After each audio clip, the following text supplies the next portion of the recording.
नमस्ते बच्चों। तो आज हम कक्षा 10वीं की एक नई कविता सीखेंगे जिसका नाम है अमीना बांधो प्राचीरों में और कवि है शिवमंगल सिंह सुमन जी।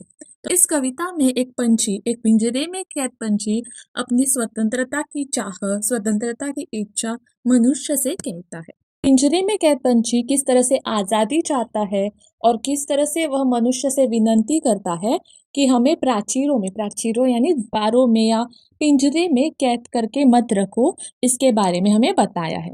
उसी के साथ साथ इस कविता में पंछी के माध्यम से उन लोगों के बारे में कहा है जिन्हें स्वतंत्रता प्रिय होती है, जो स्वतंत्र होना चाहते हैं। शुरू करते हैं। पहला देखो, हम पंछी उन्मुक्त गगन के पिंजर बंद न गा पाएंगे, कनक तीलियों से टकराकर पुलकित पंख टूट जाएंगे। देखो, हम पंछी उन्मुक्त गगन के पिंजर बंद न गा पाएंगे।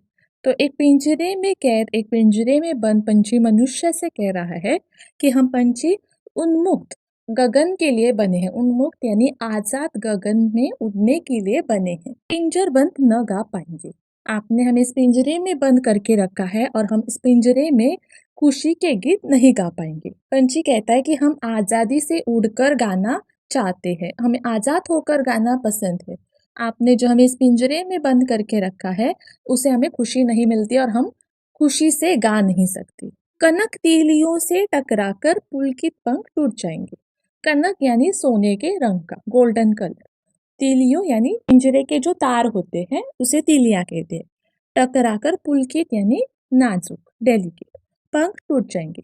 पंछी कह रहा है कि आपने हमें पिंजरे में बंद करके रखा है तो हमारे जो पंख है वह इन तारों को टकराकर टूटेंगे। तो पंछी कहता है कि आपने हमें इस पिंजरे में रखा है और जब हम उड़ने की कोशिश करेंगे तो जगह छोटी होने के कारण इस पिंजरे के तारों से टकराकर, सोने के तारों से टकराकर हमारे पंख, नाजुक पंख टूट जाएंगे। तो नए शब्द देखो, उन्मुक्त यानी खुला यानी आजाद, गगन यानी आसमान, पिंजर बंद पिंजरे में बंद, कनक यानी स्वर्ण या सोना, तीलिया यानी तार, पुलकित यानी कोमल नाजुक। देखो यहाँ क्या है, कविता की इन पंक्तियों में पंछी मनुष्य से कहते हैं कि हम खुले आसमान में उड़ने वाले प्राणी हैं। हम पिंजरे में बंद होकर अपना गाना नहीं गा पाएंगे।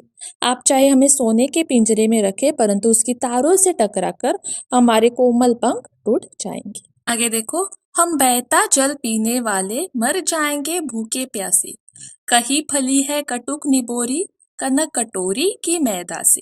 तो यहाँ पंछी क्या कह रहा है, हम बहता जल पीने वाले। बहता जल यानी प्राकृतिक जो चीजें मिल रही है हम वो खाने वाले और पीने वाले हैं। प्राकृतिक यानी नेचुरल एनवायरनमेंट में, पर्यावरण में जो भी चीजें हैं हम वो पीते हैं और हम खाते हैं। हम बहता जल पीने वाले यानी हम झरनों का, नदियों का, तालाब का पानी पीने वाले हैं। मर जाएंगे भूखे प्यासे, पर आपने हमें इस पिंजरे में कैद करके रखा है, हम भूखे प्यासे मर जाएंगे। भले ही आप हमें खाने पीने के लिए दे रहे हो पर वह हमें पसंद नहीं है क्योंकि हमें बहता हुआ जल पीना पसंद है। बहता हुआ जल यानी नदी का, झरने का पानी पीना पसंद है।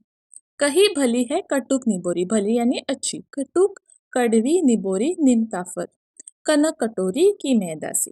तो पंछी कह रहा है कि कई भली, कई अच्छी है, कटुक निबोरी कड़वी नीम का फल जो वन में मिलता है, कड़वे नीम का फल, कनक कटोरी की मैदा से। पंछी यहाँ क्या कह रहा है कि आप हमें सोने की कटोरी में डालकर जो मैदा खाने के लिए दे रहे हो, मैदा यानी मैदे की रोटी जो खाने के लिए दे रहे हो, उससे कई भली क्या है, कटुक निबोरी है, कड़वी नीम का फल है जो वन में हम आजादी से खा सकते हो।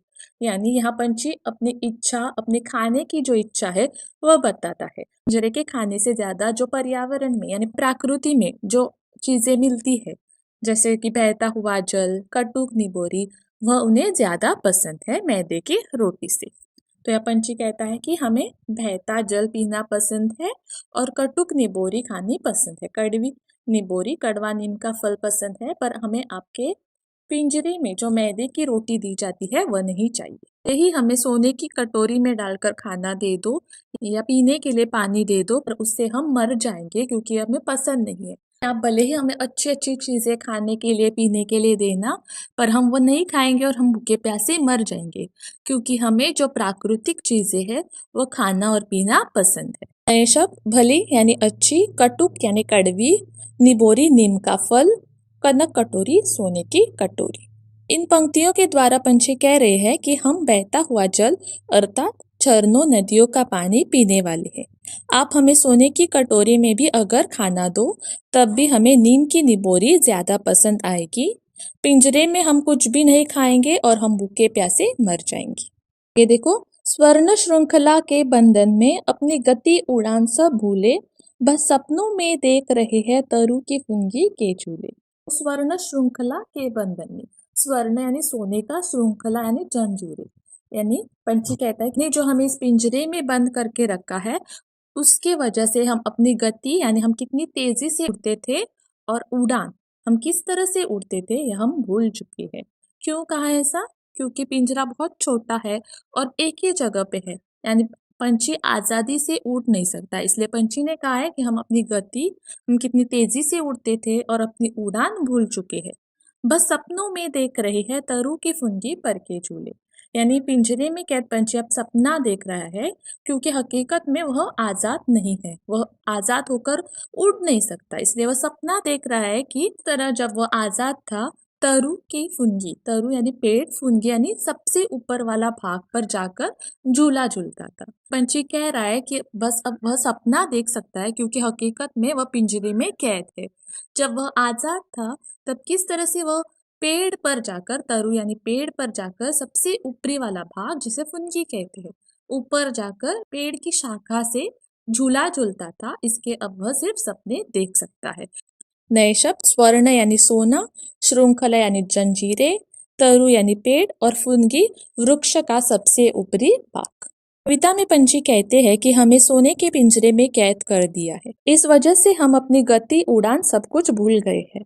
अब हम सिर्फ सपने में देखते हैं कि हम पेड़ों की ऊंची डालियों पर झूला झूल रहे थे। ऐसे थे अरमान की उड़ते नील गगन की सीमा पाने, लाल किरण सी चोंच खोल चुगते तारक अनार के दाने। यहाँ पंछी अपना अरमान, अरमान यानी इच्छा बताता है कि जब वह आजाद था तो उसकी क्या इच्छा थी। पहली इच्छा देखो क्या थी, नील गगन की सीमा पाने, कि उड़कर उस नीले आसमान की जो सीमा है यानी उसका अंत जहाँ होता है उस सीमा तक जाने की उसकी इच्छा थी। दूसरी इच्छा देखो क्या थी, लाल किरण से चोंच खोल चुगते तारक अनार के दाने, तारक यानी तारा, तो अपने लाल चोंच से तारों को अनार के समान खाने की इच्छा थी। अनार के दाने जिस तरह से चुगते थे, जिस तरह से खाते थे, उसकी तरह अपने लाल चोंच से तारों को खाने की इच्छा थी।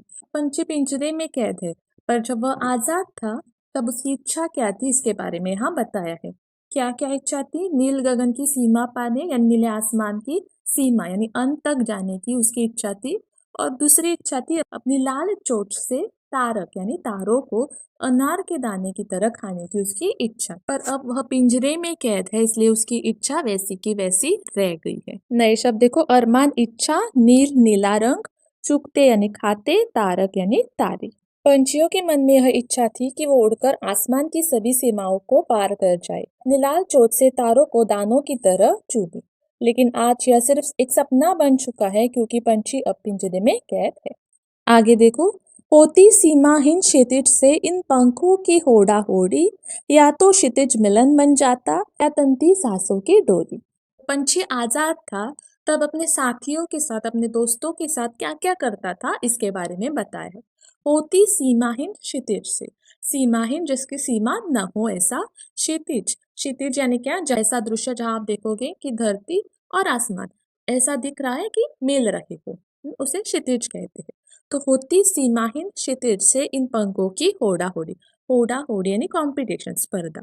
तो क्या होता था, जब पंछी कहता है कि जब हम आजाद थे हम अपने साथी के साथ, अपने दोस्तों के साथ होड़ा होड़ी करते थे यानी स्पर्धा करते थे, प्रतियोगिता लगाते थे। कौन सी प्रतियोगिता देखो, सीमाहीन क्षितिज तक जाने की, यानी उस क्षितिज तक जाने की जिसे कभी किसी ने देखा ही न हो। या तो क्षितिज मिलन बन जाता या तंती सांसों की डोरी। जी कहता है कई बार हम उस क्षितिज तक जाते थे या कई बार तंती सांसों की डोरी, यानी कई बार हम उस क्षितिज तक जाते जाते मर जाते थे। सांसों की डोरी तनना यानी मर जाना। आप अगर समुद्र के किनारे जाओगे तो आपको दिखेगा कि आसमान और समुद्र का पानी एक साथ मिला हुआ, उसे क्षितिज कहते हैं। देखने में तो वो नजदीक लगता है पर वह बहुत दूर होता है। इसलिए यहाँ पंछी कहता है कि कई बार हम क्षितिज तक पहुंचते थे या क्या होता था, उस क्षितिज तक जाते जाते वह दूर होने के कारण कई बार हम बीच में मर जाते थे। पर आज हमें इस पिंजरे में ही रहना पड़ता है, ना कोई प्रतियोगिता होती है और ना कोई साथी है। नए शब्द सीमाहीन, असीमित, क्षितिज जहाँ धरती और आसमान आपस में मिलते हुए प्रतीत होते हैं, होड़ा होड़ी, आगे बढ़ने की प्रतियोगिता या स्पर्धा, सांसों के डोरी तनना यानी मरना। कविता में पंछी कहते हैं कि उनमें सीमाहीन क्षितिज तक पहुंचने की प्रतियोगिता या स्पर्धा होती। इसी कोशिश में या तो वो क्षितिज तक पहुंच जाते या उन्हें अपनी जान गंवा देनी पड़ती। नीड न दो चाहे टहनी का, आश्रय छिन्न भिन्न कर डालो, लेकिन पंख दिए हैं तो आकुल उड़ान में विघ्न न डालो। यहाँ पिंजरे में कैद पंछी मनुष्य से विनती करता है। देखो क्या, नीड न दो चाहे टहनी का, नीड यानी घोंसला, नीड न दो चाहे टहनी का, टहनी शाखा, तो पेड़ की शाखा पर पंछी अपना घोंसला बनाते हैं। तो यहाँ पंछी कहता है कि चाहे आप हमें वो घोंसला मत दो। आश्रय छिन्न भिन्न कर डालो, आश्रय यानी सहारा, रहने के लिए जगह, हमारी जगह भी आप छिन्न भिन्न या तहस-नहस, डिस्ट्रॉय कर डालो। लेकिन पंख दिए हैं, तो पंछी कहता है कि भगवान ने हमें पंख दिए हैं। क्यों दिए हैं? उड़ने के लिए। भगवान ने हमें पंख उड़ने के लिए दिए हैं, तो हमारी इस उड़ान में, आकुल यानी बेचैन, हम उड़ने के लिए जो बेचैन है, तो हमारी इस उड़ान में तुम विघ्न या बाधा मत डालो, हमें इस पिंजरे से बाहर निकाल कर हमें उड़ने दो। देखो नए शब्द, नीड यानी घोंसला, आश्रय सहारा, छिन्न भिन्न तहस नहस, आकुल व्याकुल या बेचैन, विघ्न यानी बाधा। पंछी मनुष्य से उन्हें पिंजरे से आजाद कर देने की विनती करते हैं। पंछी कहते हैं कि हमें भले ही रहने का स्थान न दो, हमारे घोंसले को नष्ट कर डालो, किंतु हमारे उड़ने में बाधा मत डालो। पागल प्राण बंधेंगे कैसे, नभ की धुंधली दीवारों में, हमें ना बांधो प्राचीरों में। तो पंछी यहाँ मनुष्य से कह रहा है कि आप हमारे शरीर को बांध सकते हैं, पर आप हमारे पागल प्राणों को, यानी हमारे पागल जो आत्मा है, क्यों पागल है? आजाद होने के लिए, उन्मुक्त होने के लिए, उस आत्मा को नहीं बांध सकते। जब हम मर जाएंगे, जब हम मिट जाएंगे, तब हमारी आत्मा आसमान में जाएगी, और आसमान में ऐसी कोई प्राचीर नहीं है, धुंधली यानी अनक्लियर, अस्पष्ट, ऐसी कोई दीवार नहीं है जो हमें कैद कर सके। तो जब हम मर जाएंगे, मिट जाएंगे, तब हम आसमान में उन्मुक्त उड़ान भरेंगे। आसमान में ऐसी कोई दीवार नहीं है जो हमें कैद कर सके। नए शब्द देखो, पागल प्राण, उन्मुख या स्वतंत्र आत्मा, और धुंधली दीवारों में अस्पष्ट दिखाई न देने वाली सीमा या सीमाओं। देखो, पंछी मनुष्य से कह रही है कि भले ही उन्होंने हमारे शरीर को पिंजरे में कैद कर दिया है, पर वे हमारी आत्मा को कैद नहीं कर सकते। जब हमारा शरीर समाप्त हो जाएगा, तब हमारी आत्मा फिर आसमान में उन्मुख उड़ान भरेगी, यानी हम आजाद होंगे। तो यह थी हमें ना बांधो प्राचीरों में यह कविता। आशा करती हूँ कि आप सभी को यह समझ में आई होगी।